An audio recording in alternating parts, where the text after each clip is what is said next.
ప్రియమైన సహోదరి సహోదరులకు ప్రభు పేరిట వందనాలు. మీకు మీ కుటుంబానికి యేసుక్రీస్తు యొద్ద నుండి దీవెనలు ఆశీర్వాదములు మెండుగా కలుగునుగాక. ఈరోజు యేసుక్రీస్తు యొద్ద నుండి మీకు బంగారు మాట, దేవుని వాగ్దానము. జెఫన్యా 3వ అధ్యాయము 20వ వచనము. నేను మీకు ఖ్యాతిని మంచి పేరును తెప్పించుదును. దేవునికి స్తోత్రం కలుగునుగాక. వాక్యం వింటున్న ప్రియబిడ్డ, ఈ ప్రపంచం మీద ప్రస్తుతం నీకు గుర్తింపు లేదా? నిన్నెవరు పట్టించుకోవడం లేదా? నిన్నెవరు లెక్క చేయడం లేదా? ఎంత నీవు ఉపయోగపడినా, ఎంత నీవు కష్టపడినా, ఎంత నీవు సాహసం చేసినా, ఎంత నీవు మేలు చేసినా నిన్ను గుర్తించువారెవరు లేరు అని బాధపడుతున్నావా? నిన్ను ఎవరు గుర్తించినా గుర్తించకపోయినా ప్రభు అయిన యేసుక్రీస్తు నిన్ను గుర్తిస్తాడు. ప్రభు అయిన దేవుడు నీ కష్టాన్ని, నీ శ్రమను, నీ ప్రేమను, నీ త్యాగాన్ని చూస్తాడు. ఒకవేళ ఈరోజు నువ్వు కష్టాల్లో ఉండి, శ్రమల్లో ఉండి, బంధకాలలో ఉండి కన్నీరు ఇడుస్తున్నావా? ఒంటరితనంతో బాధపడుతున్నావా? భయపడమాకు. నీ కన్నీళ్లను కూడా చూసేది దేవుడైన యెహోవాయే. నీ దేవుడు నిన్ను విడిచువాడు కాదు, నిన్ను మరచువాడు కాదు. దేవుడు నీ పట్ల కలిగి ఉన్న ఉద్దేశాలు మంచివి. మంచి పేరు తెస్తానంటున్నాడు నీకు. దేవునికి స్తోత్రం కలుగునుగాక. గొప్ప ఖ్యాతిని తెస్తానంటున్నాడు. ప్రజలందరూ నీ గురించి మాట్లాడుకున్నట్లుగా, నిన్ను గౌరవించినట్లుగా, నిన్ను ఘనపరుచినట్లుగా ప్రభు చేస్తానంటున్నాడు. భయపడవద్దు, ధైర్యం తెచ్చుకో. ఇంకా ప్రార్థనలో గడుపు. ఇంకా దేవునికి దగ్గరగా జీవించు. అది నీకు మేలు, అది నీకు ఆశీర్వాదం. దేవుడు తన ప్రజలను చెరలో ఉండనివ్వడు, చెరలో నుండి విడిపిస్తాడు. తన ప్రజలైనటువంటి వారందరినీ సమకూరుస్తాడు. ప్రపంచం మీద ఎక్కడెక్కడ ఇశ్రాయేలీలు ఉన్నారో వారందరినీ దేవుడు ఒక చోటికి చేరుస్తాడు, గొప్ప చేస్తాడు, గౌరవాన్ని తీసుకొస్తాడు, కీర్తిని తీసుకొస్తాడు. ఇది దేవుడు చేస్తున్నటువంటి వాగ్దానం. అంతేకాకుండా ఈ ప్రపంచం మీద ఎవరెవరైతే యేసుక్రీస్తును అంగీకరించారో, ఎవరెవరైతే యేసుక్రీస్తును, యేసుక్రీస్తు మరణమును, యేసుక్రీస్తు పునరుద్ధానమును నమ్ముతున్నారో వారు ఇహమందు పరమందు దేవుని యొక్క కృపకు పాత్రులగుతారు. దేవునికి స్తోత్రం, మహిమ కలుగునుగాక. కాబట్టి భయపడవద్దు, దిగులు పడవద్దు. ఇర్మియా గ్రంథం 29:14 ఈ విధంగా రాయబడి ఉంటుంది. నేను మీకు దొరుకుదును. ఇదే యెహోవా వాక్కు. నేను మీ చెరను తిప్పి నేను చెరగొనిపోయిన సమస్త జనములలో నుండి, స్థలములలో నుండి మిమ్మును సమకూర్చి, నేను అక్కడ నుండి మిమ్మును చెర పంపితినో ఆ స్థలమునకే మిమ్మును తిరిగి రప్పించదను. ఇదే యెహోవా వాక్కు.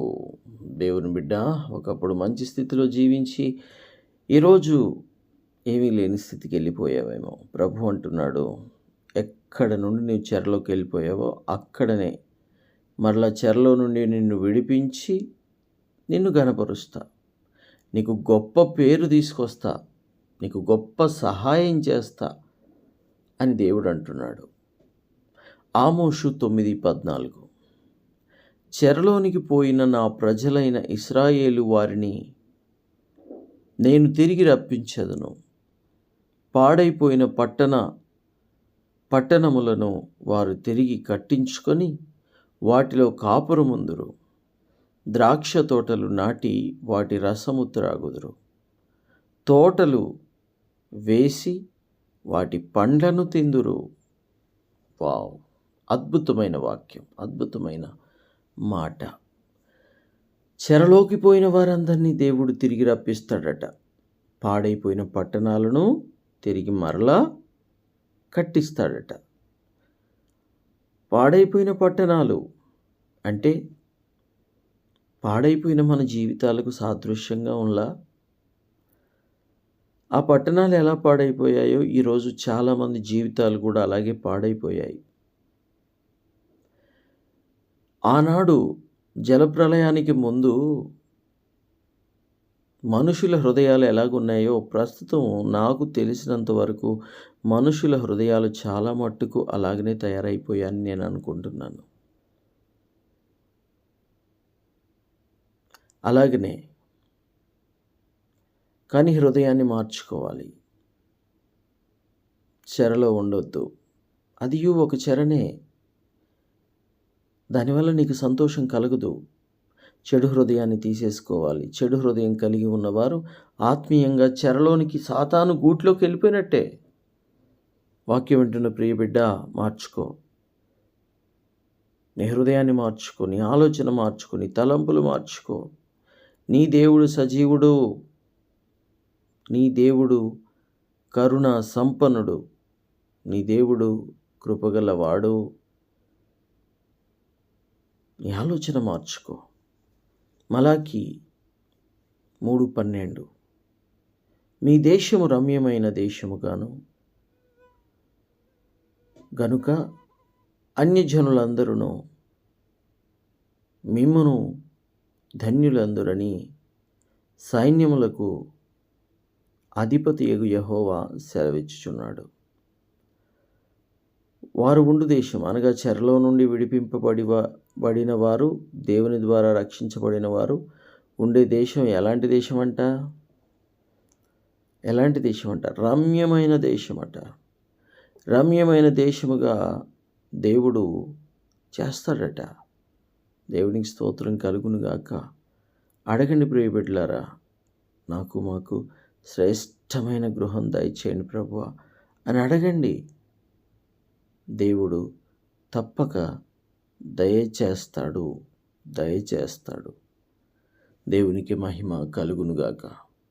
యెహెజ్కేలు 34:13 ఆయా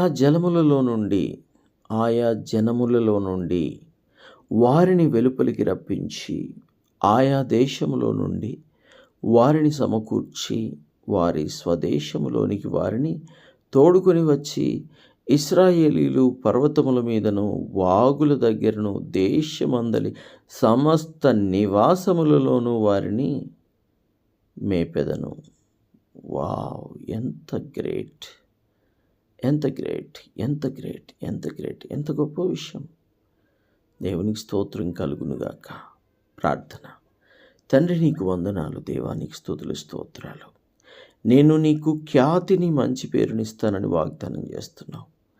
దేవా, మాకు ప్రస్తుతం ఉన్న పేరేంటంటే మంచి పేరు కాదు, చెడ్డ పేరుంది.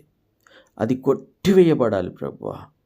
అది తీసివేయబడి ఆ శాపము, పాపము కొట్టివేయబడి నీ కృప ప్రతి బిడ్డ మీదకి దిగి రావాలి. నీ కృపను బట్టి ప్రతి బిడ్డ జీవించాలి. నీ యొక్క కృప, క్షేమములు ప్రతి ఒక్క బిడ్డ మీద కలిగి ఉండునుగాక. ఆమేన్.